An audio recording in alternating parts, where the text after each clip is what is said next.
Haleluya. Sama-sama taruh tangan kanan kita di dada, sama-sama bilang sama saya bangga punya Tuhan Yesus.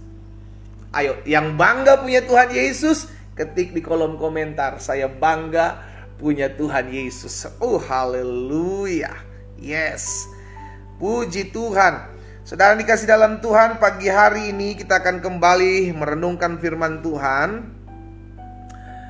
Kita ada di Keluaran pasal yang ke-33 saat ini. Keluaran pasal yang ke-33. Iya kan? Orang yang bangga punya Tuhan Yesus gak malu untuk sangkal diri pikul salib. Iya kan? Orang yang bangga punya Tuhan Yesus gak malu untuk tetap terus bertahan sekalipun ada penghimpikan, kesusahan, penderitaan. Kenapa? Karena kita bangga. Kenapa kita bangga? Yang pertama, kita sudah diselamatkan. Kita bangga punya Tuhan Yesus yang pertama karena kita sudah diselamatkan. Kita bangga punya Tuhan Yesus yang kedua karena Tuhan tidak pernah meninggalkan kita. Dan kita bangga punya Tuhan Yesus yang ketiga karena sorga menjadi jaminan sebuah kepastian buat setiap anak-anak Tuhan Yesus. Haleluya. Ya, puji Tuhan. Bapak Ibu saudara dikasih dalam Tuhan, bagi Bapak Ibu yang kemarin ketinggalan dalam pembahasan renungan setiap hari dalam doa pagi online ini, saya sudah masukkan di dalam YouTube channel saya, Glenn Latuheru. Jadi Bapak Ibu yang belum subscribe, Bapak Ibu bisa lihat di sana, belajar kembali, menggali kembali kebenaran firman Tuhan. Karena di YouTube channel saya, Glenn Latuheru, bukan hanya renungan yang saya bagikan dalam doa pagi online ini saya bagikan, tetapi juga ada renungan-renungan singkat, ada khotbah-khotbah hari Minggu yang saya juga bagikan ya, sehingga setiap kita anak-anak Tuhan tetap terus tertanam dalam kebenaran firman Tuhan. Karena itu pastikan setiap kita tetap terus ada dalam perenungan firman Tuhan. Puji Tuhan. Ambil Alkitab kita sama-sama di rumah kita masing-masing. Keluaran pasal 33. Keluaran pasal 33 ayatnya yang keempat. Kemarin kita udah belajar di ayat yang pertama sampai dengan ayat yang ketiga. Sudah dikasih dalam Tuhan bahwa Tuhan yang menyertai bangsa Israel adalah Tuhan juga yang menjadi pembela bagi bangsa Israel. Dan itu juga terjadi dalam kehidupan setiap kita. Ya, Dia bukan hanya Allah yang menyelamatkan kita, mati di Golgota, bangkit di hari yang ketiga dan menyertai kita. Dia juga Allah yang memelihara kehidupan setiap kita. Itu jaminannya. Itu sebabnya kita tidak takut menghadapi apapun. Kenapa? Karena kita tahu kita nggak pernah berjuang sendiri. Ya, engkau dihianati, engkau difitnah, engkau disakiti, engkau dirugikan, engkau dicurangi. Itu dan dikasih dalam Tuhan. Tugas kita berseru. Pembalasan kita bukan berasal daripada diri kita. Pembalasan kita berasal daripada Tuhan. Karena itu orang percaya, anak-anak Tuhan Yesus diajarkan untuk mengampuni mereka yang bersalah kepada kita. Diajarkan untuk mengasihi orang-orang yang mengkhianati kita. Kenapa? Karena kita tahu pembalasan bukan hak kita. Ya. Dan hari ini kita belajar sama-sama dalam Keluaran pasal yang ke-33, saudaraku. Keluaran pasal 33 ayat yang keempat sampai dengan ayat yang keenam. Ketika bangsa itu mendengar ancaman yang mengerikan ini. Ancaman apa sih? Ancaman dari Tuhan bahwa Tuhan tidak lagi ada di tengah-tengah mereka, bahwa Tuhan akan membinasakan mereka. Mereka jadi ketakutan. Bangsa itu mendengar ancaman yang mengerikan, maka berkabunglah mereka. Alkitab katakan berkabunglah mereka, dan seorang pun tidak ada yang memakai perhiasannya. Perhatikan ayat yang kelima. Berfirmanlah Tuhan kepada Musa, katakanlah kepada orang Israel, kamu ini bangsa yang tegar tengkuk. Saya sudah pernah bagikan juga tentang tegar tengkuk ya, keras kepala, kepala batu, susah diatur, gak mau taat. Jangan jadi bagian orang-orang yang seperti itu. Orang-orang yang seperti itu akan disikat oleh Tuhan, gak akan pernah mengalami janji Tuhan. Kenapa? Karena gak mau taat. Kamu ini bangsa yang tegar tengkuk. Jika aku berjalan di tengah-tengahmu sesaat pun, tentulah aku akan membinasakan kamu. Ini yang menjadi ancaman bagi bangsa Israel. Sehingga akhirnya bangsa Israel merendahkan diri di hadapan Tuhan, menanggalkan perhiasannya, kita katakan, dan berdiam diri, berkabung. Kenapa? Karena ketakutan. Dan firman Tuhan katakan, oleh sebab itu tanggalkanlah perhiasanmu, maka aku akan melihat apa yang akan kulakukan kepadamu. Saudara, garis bawahi perkataan Tuhan kepada bangsa Israel disampaikan kepada Musa, tanggalkan perhiasan. Ya, nanti kita akan pelajari tentang hal ini karenanya. Tanggal ayat 6. Demikianlah orang Israel tidak lagi memakai perhiasan-perhiasan lagi sejak dari gunung Horeb. Saudara tahu kenapa Tuhan murka? Di ayat pertama sampai dengan ayat yang ketiga, sehingga Tuhan tidak ada di tengah-tengah bangsa Israel. Kenapa? Karena mereka pada saat Musa sedang ada di atas gunung, ia akan mendapatkan apa yang menjadi visi Tuhan disampaikan kepada Musa. Di bawah bangsa Israel mendirikan Tuhan bagi mereka. Dari mana? Dari anting-anting emas, dari perhiasan mereka yang diberikan kepada Harun, dan dibangunlah sebuah anak lembu emas. Dan mereka berkata, inilah Allah kita. Jadi Tuhan murka karena bangsa Israel mendirikan Allah lain bagi mereka. Dibuat dari apa, saudaraku? Dibuat dari perhiasan mereka. Dibuat dari anting-anting emas mereka. Itu sebabnya Tuhan murka sekali kepada mereka. Dan Tuhan suruh menanggalkan semua perhiasan itu supaya apa? Supaya hatinya kembali melekat kepada Tuhan. Bukan lagi kepada Allah lain yang nantinya mungkin perhiasan itu digabungkan kembali untuk didirikan menjadi anak lembu emas. Ada satu hal yang ketika saya merenungkan hal ini, saudaraku, saudara tahu dari mana barang-barang emas ini? Dari kepunyaan bangsa Israel dari mana? Coba kita lihat dari mana asal mulanya. Karena bangsa Israel kan dulu budak. Kenapa tiba-tiba mereka bisa bawa emas, bawa barang-barang perhiasan? Kita lihat sama-sama. Coba lihat ya. Dalam Keluaran pasal 12 ayat 23 ayat 35. Keluaran 12 ayat 35, coba lihat. Keluaran pasal 12 ayat 35 dan 36.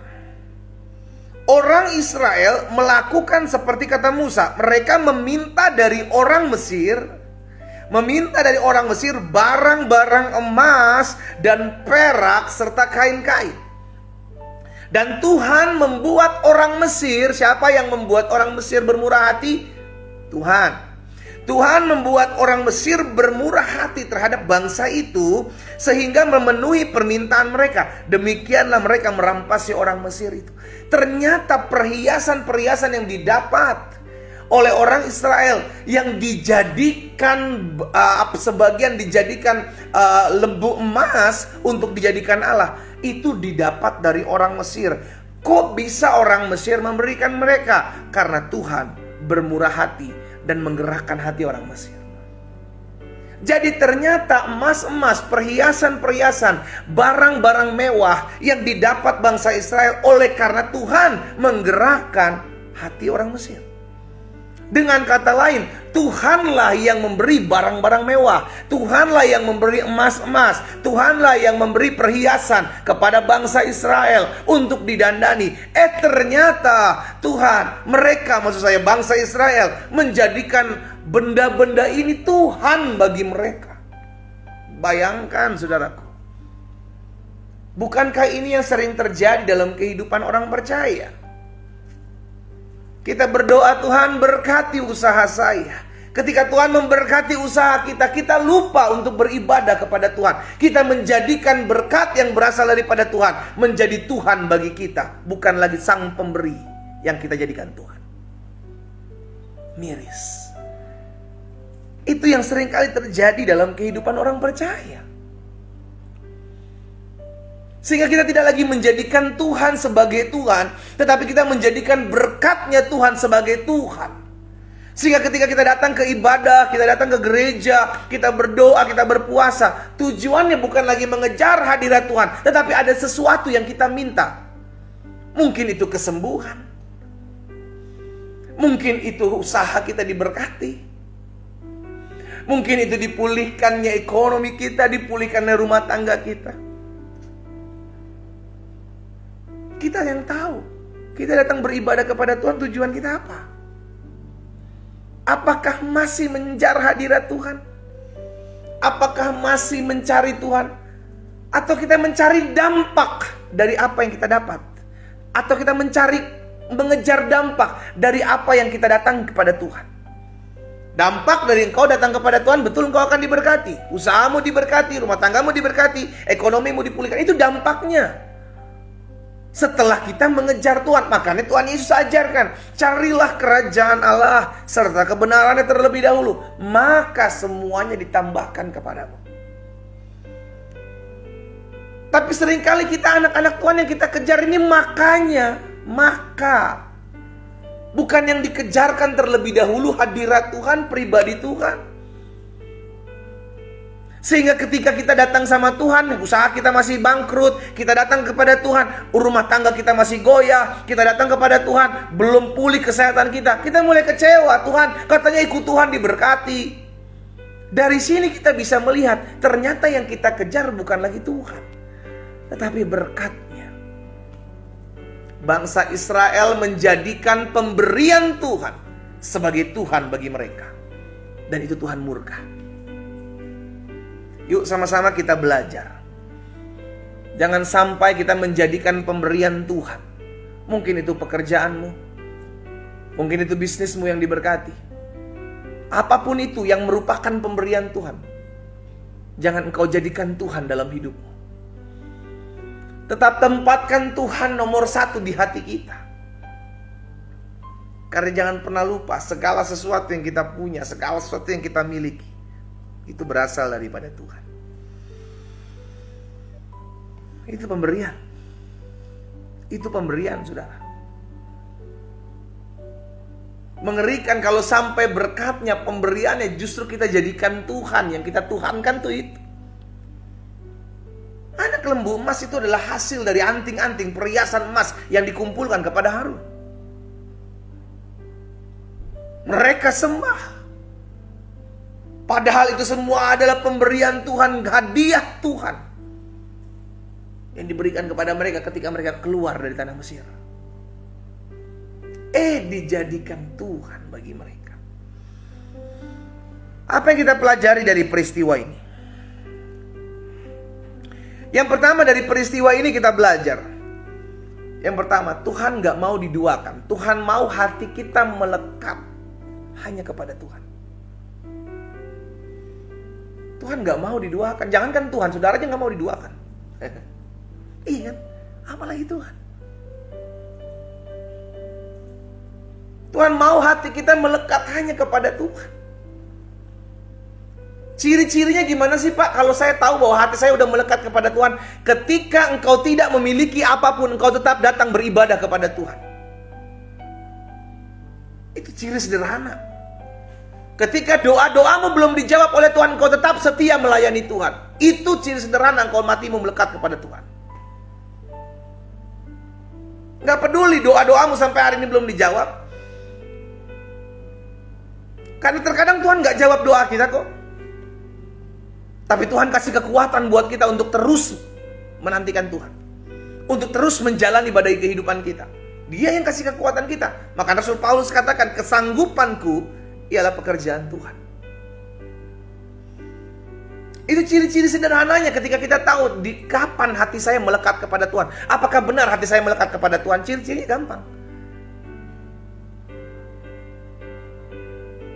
Ketika engkau tidak memiliki apapun, tapi engkau tetap setia mencari Tuhan. Ketika engkau diproses sama seperti Ayub. Ini Ayub adalah contoh. Ayub bilang sama istrinya tidak melekat kepada Tuhan hatinya.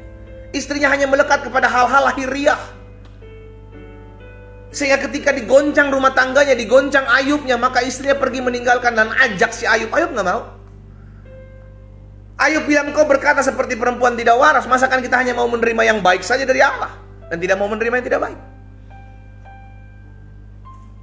Ciri-ciri orang yang tetap melekat hatinya kepada Tuhan adalah ketika sesuatu yang tidak baik terjadi dalam hidup kita, kita tetap bersyukur. Tuhan, terima kasih. Karena apapun yang terjadi, Engkau selalu punya cara yang terbaik. Karena hatinya gak melekat kepada keadaan. Hati tidak melekat kepada sesuatu yang dapat dilihat. Hatinya melekat kepada Tuhan. Ini hanya ciri sederhana. Kita cek diri kita masing-masing. Apakah kita tetap masih mengikut Tuhan ketika segala sesuatu digoncangkan dalam hidup kita? Apakah kita masih tetap mau setia kepada Tuhan ketika segala sesuatu tidak ada lagi dalam hidup kita? Apakah kita tetap masih mau mengikut Tuhan, memuji, menyembah Tuhan, berdoa kepada Tuhan ketika segala sesuatu yang kita inginkan belum terjadi? Tetapkah kita mencari Tuhan? Atau kita mulai kecewa dan pindah ke lain hati? Jadi yang pertama dari peristiwa ini kita belajar, Tuhan mau hati kita melekat kepada pribadinya, bukan kepada berkatnya. Saudaraku, terlalu mudah Tuhan memberkati kehidupan saudara dan saya. Terlalu mudah. Hanya jentikan tangan. Tetapi yang Tuhan mau lihat, apakah engkau benar-benar sungguh mengasihiku ketimbang mengasihi berkat-berkatku. Disitulah kita dimurnikan, disitulah kita diuji. Itu sebabnya Alkitab pernah mencatat, bangsa Israel selama 40 tahun makan mana, saudara? Apakah Tuhan gak bisa memberikan mereka makan daging? Bisa. Terbukti pernah Tuhan kasih mereka makan daging. Tapi kenapa Tuhan makan mana? Ternyata ada ajaran di situ, ada pendidikan di situ, supaya engkau merendahkan hatimu. Jadi dalam setiap keadaan, dalam setiap peristiwa, selalu ada pendidikan Tuhan. Supaya kita melatih diri agar lebih sadar, yang saya perlukan adalah Tuhan, pribadinya, bukan berkat-berkatnya. Terlalu mudah untuk Tuhan memberkati, memelihara hidup saudara dan saya, terlalu mudah. Tuhan bisa pakai burung gagak memelihara. Terlalu mudah. Sekarang jadi pertanyaan, maukah hati kita melekat hanya kepada Tuhan? Ayo sama-sama kita latih diri kita. Dan itu adalah salah satu ciri kedewasaan anak-anak Tuhan. Ketika hatinya tidak lagi melekat kepada berkat Tuhan, tetapi melekat kepada Tuhan. Dia bisa memberi, tapi dia juga bisa mengambil. Dan disinilah dibuktikan, apakah benar hatimu sungguh melekat kepadaku, atau melekat kepada apa yang menjadi pemberianku. Yang kedua, dari peristiwa ini kita belajar, yang pertama, Tuhan mau hati kita melekat pada pribadinya, bukan pada berkatnya. Sehingga kalau ada ujian, ada pemurnian, di situ kita dilatih untuk fokus kepada pribadi, fokus mengejar perkenanan. Yang kedua, dari peristiwa ini kita belajar bahwa penyertaan Tuhan adalah sesuatu yang terpenting dalam hidup kita. Saudara, Tuhan mengancam bangsa Israel pada saat itu bahwa Tuhan tidak akan ada di tengah-tengah mereka. Mereka mulai ketakutan, mereka mulai panik. Bayangkan ya, kalau engkau punya segala sesuatu, Tuhan bilang sama kita, aku akan memberikan kesembuhan, aku akan memberikan berkat-berkatku, aku akan memberkati usahamu, aku akan memberkati rumah tanggamu, aku akan membuat berhasil apa yang kau kerjakan, tetapi aku tidak berjalan bersama-samamu. Engkau pilih yang mana? Kita punya segala berkat-berkat Tuhan. Apa yang kau doakan didapati oleh dirimu. Apa yang kau rindukan Tuhan beri kepadamu. Tapi pribadi itu tidak menyertai kita. Pribadi itu tidak berjalan bersama-sama dengan kita. Selesai hidup kita, saudara. Tahan berapa lama berkat Tuhan?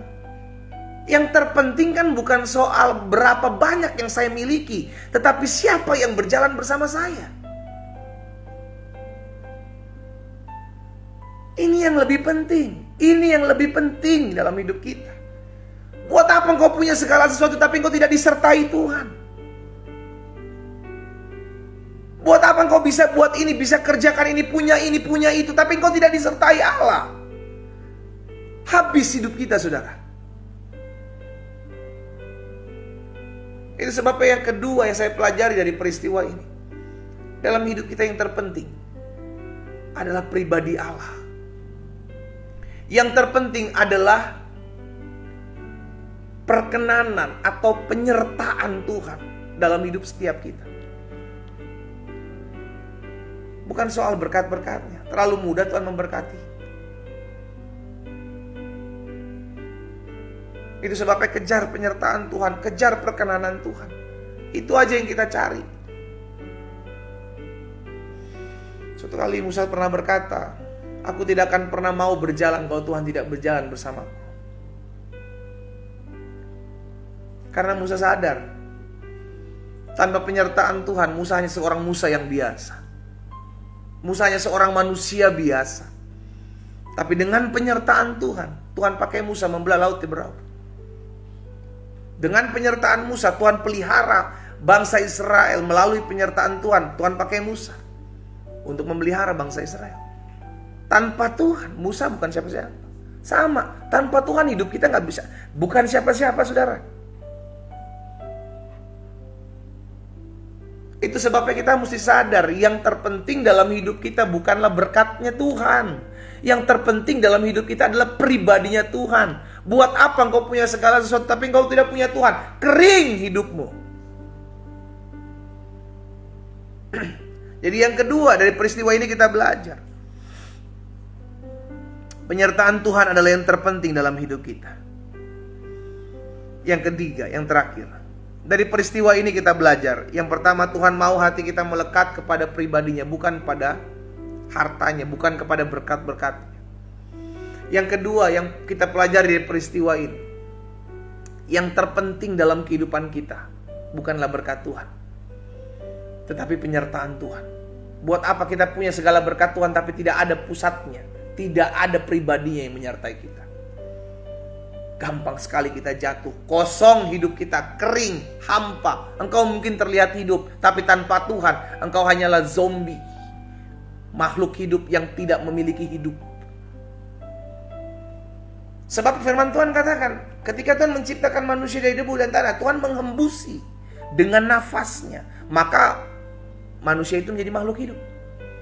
Berarti tanpa nafas dari Tuhan, kita ini bukan makhluk hidup, kita cuma debu tanah. Yang menjadikan kita makhluk hidup adalah Tuhan. Saya gak habis pikir ada orang-orang yang gak percaya karena adanya Tuhan. Mereka gak sadar dari mana nafas hidup ini.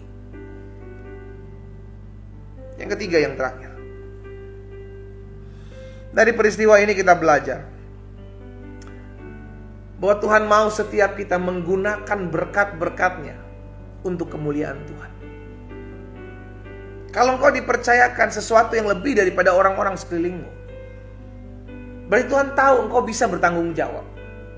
Kenapa ada 5, ada 2, ada 1 talenta? Kenapa nggak 5 semua atau 1 semua? Karena setiap mereka punya tanggung jawab masing-masing gitu loh, saudara. Ada saudara yang diberkati lebih. Percayakan itu, pakai itu untuk hormat kemuliaan nama Tuhan. Ingat, itu titipan. Kita ini kan pengelola, manajer, bukan owner. Kita bukan pemilik, itu dititipkan buat kita. Kenapa? Karena nanti kita dipertanggungjawabkan apa yang sudah engkau lakukan dengan apa yang sudah kutitipkan kepadamu.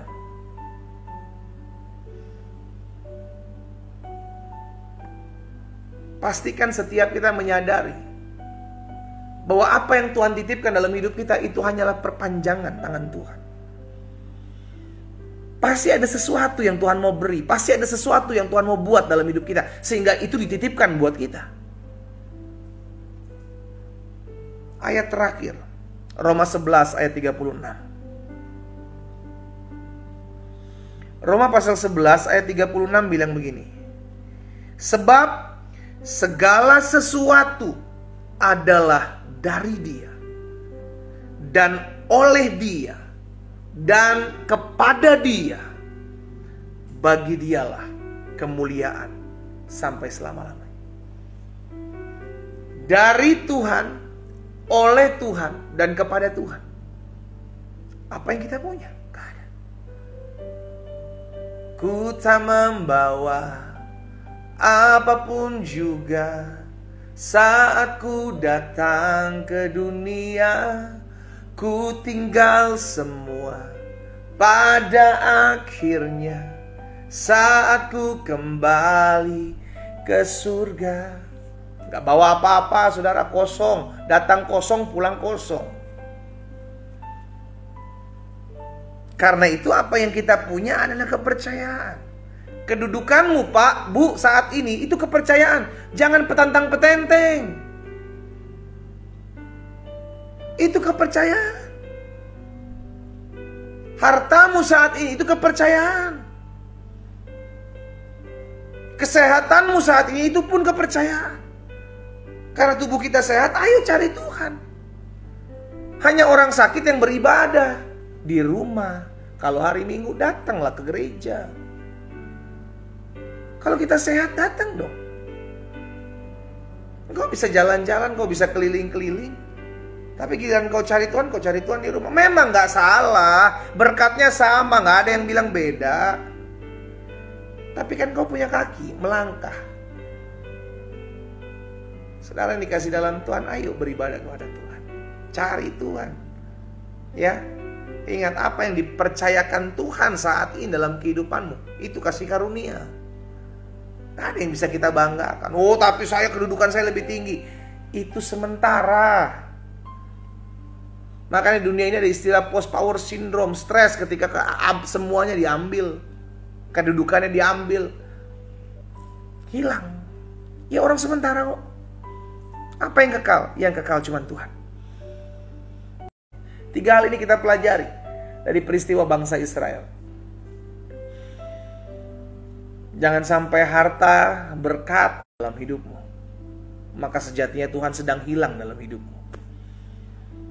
Dan apa yang Tuhan percayakan hari ini dalam hidupmu, pakai itu untuk hormat kemuliaan nama Tuhan. Kita berdoa, kita datang kepada Tuhan. Bapa Surgawi, kami mengucap syukur. Karena kasih setia Tuhan, karena anugerah Tuhan ada dalam kehidupan kami. Kami berterima kasih. Karena hari ini kami boleh mendengarkan firman-Mu. Kami diteguhkan, kami dikuatkan, kami diingatkan. Bahwa sungguh, semua bukan karena kami, tapi karena Tuhan Yesus. Tuhan yang menyediakan segala yang terbaik dalam hidup kami. Namun biarlah kami hanya fokus kepada Tuhan. Karena kami tahu pemberian itu datang daripada Tuhan. Berkat itu datang daripada Tuhan. Biarlah yang kami kejar Tuhan. Biarlah yang kami cari Tuhan. Biarlah yang kami kenal adalah pribadi-Mu. Karena kami percaya terlalu mudah Tuhan memberkati setiap anak-anak-Nya. Itu sebabnya berkat-Mu ada atas setiap kami. Tapi biarlah hati kami selalu melekat kepada Tuhan. Karena yang terpenting adalah perkenanan Tuhan. Yang terpenting adalah hadirat Tuhan. Yang terpenting adalah Tuhan berjalan bersama-sama dengan kami. Apa yang Tuhan taruh dalam hati hamba sudah hamba sampaikan buat umat Tuhan. Hamba berdoa dalam nama Yesus. Sehingga firman termaterai dalam kehidupan kami. Langkah hidup kami semakin hari semakin mempermuliakan nama Tuhan. Hamba berdoa di dalam nama Yesus. Berkat-Mu ada atas kami. Kami menjadi pribadi-pribadi yang selalu diubahkan, dewasa dalam menyikapi setiap keadaan hidup. Hamba berdoa juga buat yang sakit, Tuhan jamah dan sembuhkan di dalam nama Tuhan Yesus. Yang berbeban berat Tuhan berikan kelegaan. Yang susah Allah yang menghiburkannya di dalam nama Tuhan Yesus. Hamba juga berdoa menyerahkan setiap rumah tangga dari anak-anak Tuhan. Dimanapun mereka berada, Tuhan berkati rumah tangga mereka. Suami istri saling mengasihi, saling mencintai, saling menghargai satu dengan yang lain. Sehingga mereka tetap terus boleh merasakan keberkatan, merasakan suasana sorga di tengah-tengah rumah tangga mereka. Berkat-Mu ada atas usaha, pekerjaan, pendidikan mereka ya Tuhan. Selama mereka mencari Tuhan, selama mereka berkenan kepada Tuhan, maka dampaknya akan terjadi dalam kehidupan mereka. Mereka hidup dalam pemeliharaan dan anugerah Tuhan. Kalau ada yang sakit juga Tuhan jamah dan sembuhkan di dalam nama Tuhan Yesus. Terima kasih Bapa. Pagi hari ini juga hamba berdoa. Ada rumah tangga atau keluarga-keluarga yang sampai hari ini terus berdoa untuk mendapatkan keturunan. Kami sadar bahwa anak-anak adalah anugerah Tuhan. Itu sebabnya bagian kami hanya meminta kepada Tuhan pemberi. Kalaupun Tuhan sampai saat ini kau belum percayakan, biarlah hati mereka tetap terus bersuka cita. Biarlah hati mereka tetap selalu melekat kepada Tuhan. Hamba berdoa ya Tuhan, biarlah kasih karunia Tuhan ada bagi mereka. Sehingga dipercayakan bagi mereka sesuai dengan waktu dan ketetapan Tuhan. Keturunan-keturunan ilahi. Anak-anak yang takut akan Tuhan dan mengasihi Tuhan dalam nama Yesus. Terima kasih Bapa. Kami juga berdoa buat jiwa-jiwa yang masih jauh dari Tuhan. Mereka yang belum mengenal Yesus, biar Tuhan terangi jalan-jalan mereka. Sehingga mereka mengalami perjumpaan pribadi dengan Yesus Kristus sebagai Tuhan dan Juru Selamat. Dalam nama Tuhan Yesus.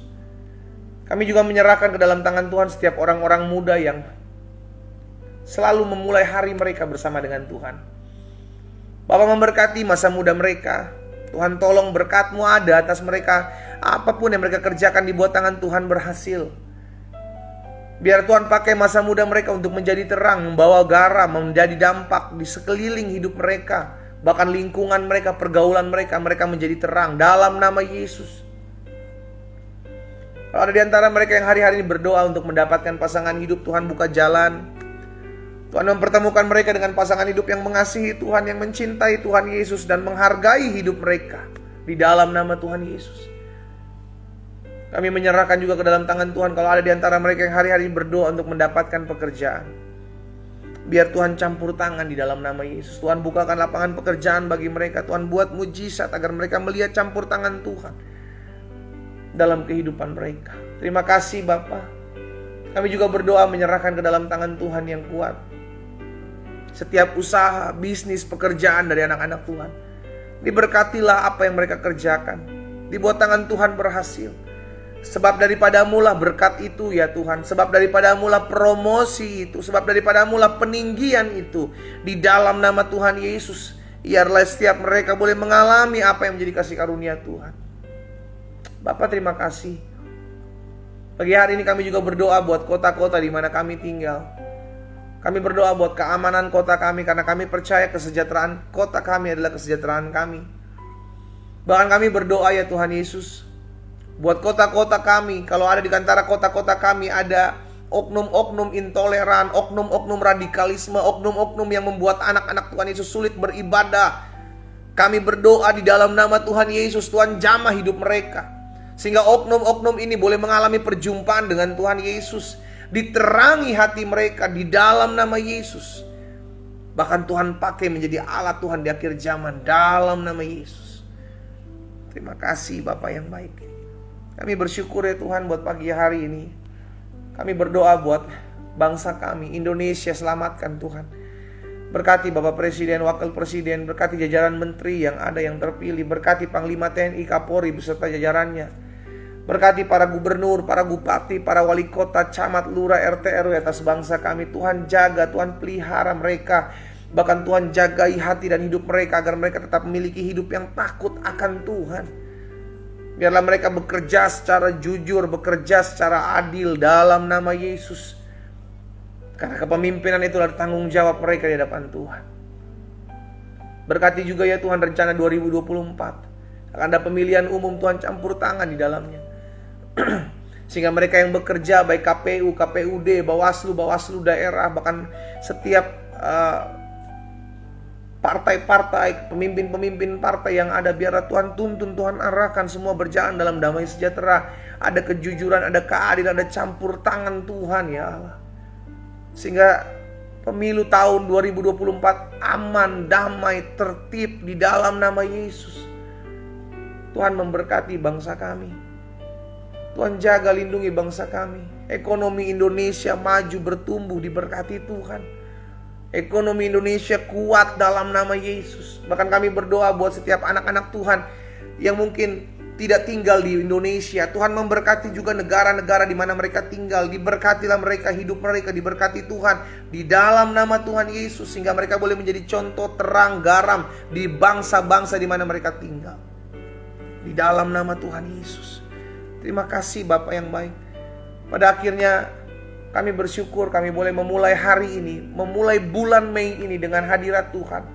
Kami mau perkatakan di dalam nama Tuhan Yesus, sepanjang bulan Mei ini kami hidup dipelihara oleh Tuhan. Sepanjang bulan Mei ini kami hidup menyenangkan hati Tuhan. Dan sepanjang bulan Mei ini kami hidup beribadah kepada Tuhan Yesus. Makan minum kami diberkati, kesehatan kami diberkati, anugerah Tuhan ada bagi kami. Terima kasih Bapa. Ini doa syukur kami. Di dalam nama Tuhan Yesus Kristus kami berdoa. Sama-sama kita katakan amin. Haleluya. Saudara dikasih dalam Tuhan, doa pagi online kita 1 Mei Senin selesai. Kita bersyukur karena kita memulai hari ini, memulai bulan ini bersama-sama dengan Tuhan Yesus. Dan pastikan besok kita kembali bersama-sama berdoa lagi di hari yang kedua di bulan Mei, Selasa 2 Mei dalam doa pagi online jam 4.30 waktu Indonesia bagian Barat. melalui platform Facebook, Instagram, Zoom, dan TikTok Live. Ya, doa saya menyertai setiap kita. Kita sudah dengarkan firman Tuhan. Tetap jadikan Tuhan sebagai Tuhan. Jangan jadikan berkat-Nya sebagai Tuhan dalam hidup kita. Tuhan Yesus memberkati kita. Selamat pagi. Shalom.